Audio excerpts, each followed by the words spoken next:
Някой задява. Аз искам да съобща за нелегална телекомуникационна система, която функционира в рамките на сградата. На коя сграда? На вашата сграда.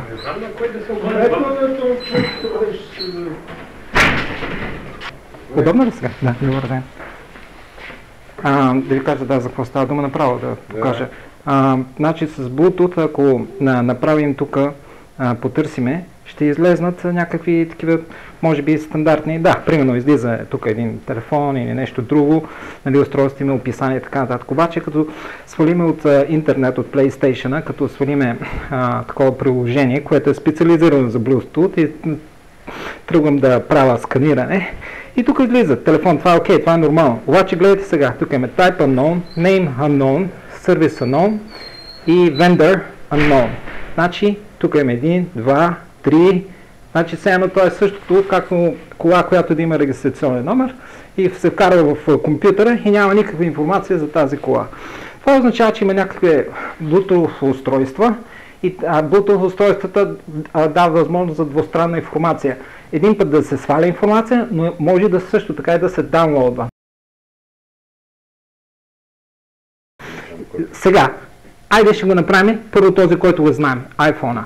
Така, вземаме информацията от тук, адреса, правим му копи, отиваме сега на този, на вебсайта, изтриваме тук, така, правиме paste, айде сега правим проверката и излиза, излиза информация, име на производител и така нататък, адреса, всичко излиза. Обаче отиваме сега на информация на тези Bluetooth устройства.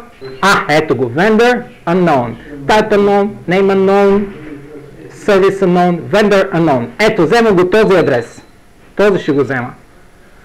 Отиваме, правим допълнителна проверка. Верно ли си? Верно ли няма никаква информация за негове? Я да го проверим сега. Или приложението лъже. Ето, проверявам го. Дай да изтриме. Хубаво. Айде. Дай paste.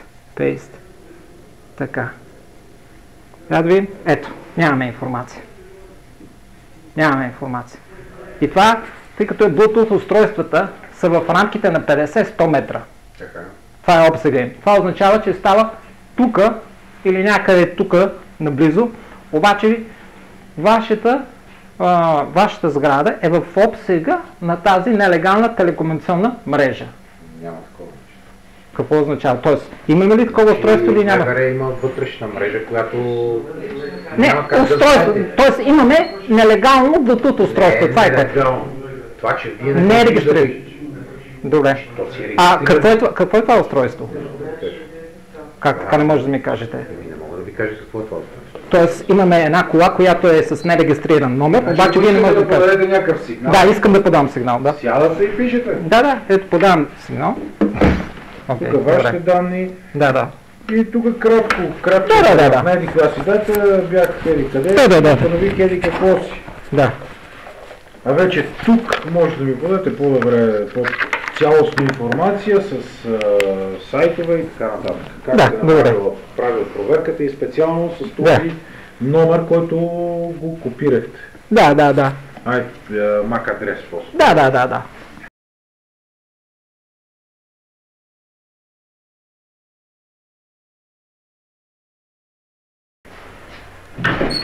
Благодаря ви много.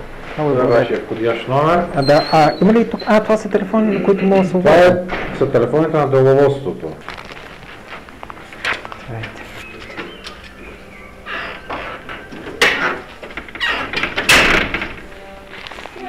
Да, благодаря. Сега искам да ви го кажа за какво става дума, тъй като може би не обясних. Няма възможност да обясня.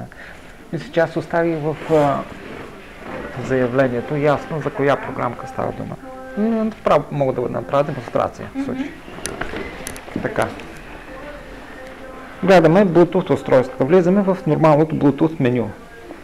Нека да го активирам. Да. Активирам го. Сега тръгвам да търся Bluetooth устройства. Може да има някой Bluetooth устройство. Добре, имаме едно Bluetooth устройство. Окей. Имаме описателно име. Тук всичко е 100% нормално. Да. Сега влизам в Google, в Play Store и там пиша така, Bluetooth скенер. Тези Bluetooth скенери какво правят? Правят следното нещо. Човек си загубва, примерно, има тези малките слушалчици. И загуби си го някъде, остави го, и той сега тръгва, включва го, прави старт, намира си го устройството, прави така, Device Finder, той дава силата на сигнала и той започва топло-студено. Сигнала по-силен, сигнала по-слаб и той си го намира. Сега, с тази програмка, понеже тя е по-подробна, излизат други резултати. Вие видяхте, че излезе само един резултат, може би лаптоп. А сега тук излизат няколко, 5 резултата, а там излезе само един. И какво гледаме сега? Имаме Type Unknown, Name Unknown, Service Unknown, Vendor Unknown. Нелегитимно Bluetooth устройство. Всяко Bluetooth устройство, когато се произведе, има MAC адрес. Това е същото, както е с автомобилите. Значи, като вземем регистрационен номер на... Няма ли всъщност MAC адрес? Той има така. Обаче, като се поставя регистрационния номер на автомобила в компютъра, излиза информацията за автомобила, какъв е вида на автомобила, кой е собственика, какво е производство, дали има платени и така. По същия начин, тук би трябвало да излезе информация, но нямаме никаква информация за това устройство, докато тук виждате, имаме лаптоп и така нататък. Сега ще го взема номера, този номер, MAC адрес, и ще го копирам и ще влезна в сайт за проверка, точно както се прави за автомобилите. Копи. Това съм описал тук сайта също. Влизам в Opera и пиша Mac. А по принцип, интересува ли сте се прием в магазин за IT и такива неща, да отидете и да го покажете, да видим дали не е окей, смисъл такъв, че то пак има номер, реално. Така. Не е никакъв номер. Сега всичко ще ви кажа. Paste. Не чисто Пускам. Да. Сега ще ви кажа. Като информация. Всичко ще ви кажа. Защото, нали сте, че аз не съм... Аз се занимавам с престъпления, нали? Има ли извършено? Това е най-голямото престъпление в момента в България. И то се извършва в момента така. Инфо, нямаме никаква информация. Така. Влизам в момента в моите settings. И тук пиша Bluetooth адрес. Това е на моя телефон.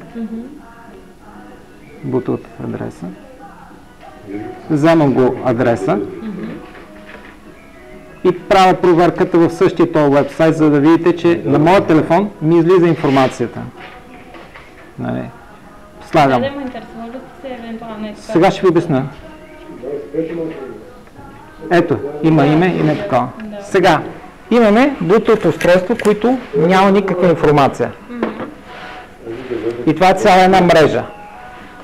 И тези Bluetooth устройства в момента са тук, защото Bluetooth има обсек на действие 50-100 метра.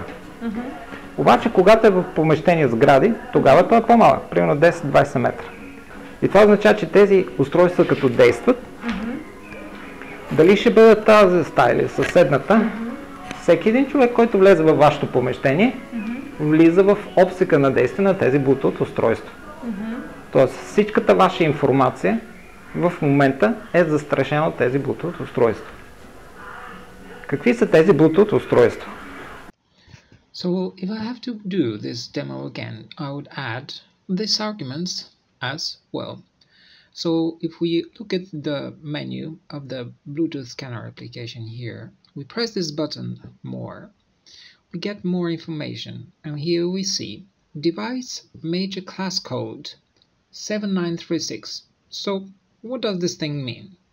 So it turns out that there is international standard.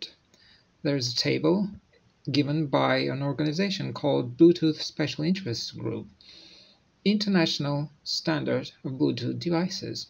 And according to this table, this code 7936 falls into the following category: uncategorized, anything for which the Bluetooth Special Interest Group has not yet defined a standardized code, example, GPS locators or laboratory probes.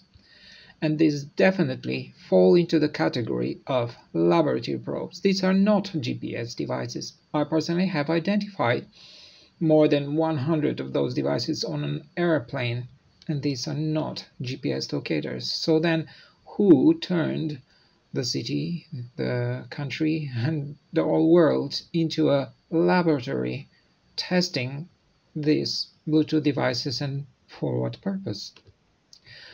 Another argument is every Bluetooth producer, every producer that produces devices that have Bluetooth, has in his interest for these devices to show up on the standard Bluetooth menu. He wants the users to find these devices instantly. Second, he will definitely put a descriptive name for the produced device. He wants the users to find it, to identify whether it is a printer, it's a headset, it's a keyboard, earbud, telephone, whatever it is. He has to find it, and he has to find it quickly and easy. And third, he has to connect with it. This is the whole idea of the Bluetooth devices, to connect with it. And with these Bluetooth devices, we see first, they're not in the standard menu, they're hidden. Second, even when you find them with a specialized Bluetooth application, no information, no descriptive name. So you cannot understand what this device is. And lastly, there is no way you can connect to these devices with anything, your phone, your laptop, whatever. No way. So it is very clear that the producer does this thing intentionally. I don't want people to know about it.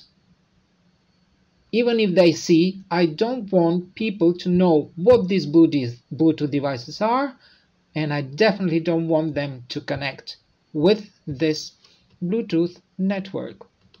Another argument is that yes, these Bluetooth devices can form an independent network. It is called the Bluetooth mesh. For those who want to find out more how Bluetooth devices can form a completely independent of all other networks. It's an independent telecommunication network. And what are the possibilities for this network? Please watch this video. Hey Bluetooth, what's new? Oh, we want to chip you. It's on BitChute. Find it, watch it, and educate yourself. This can be an independent Bluetooth network, independent of everything else. So as you can see, guys, it is understandable why people cannot fathom this idea, this concept that there can be illegal telecommunication network. That's impossible. They cannot understand. Even when you show it to them, it sounds impossible. That is why I found it really necessary to just give them the documentation, and luckily we've got a wonderful result with it.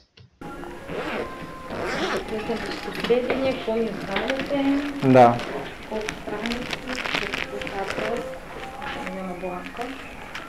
Okay. Пребройте си ги и се опишете какво прилагате. Добре, мерси.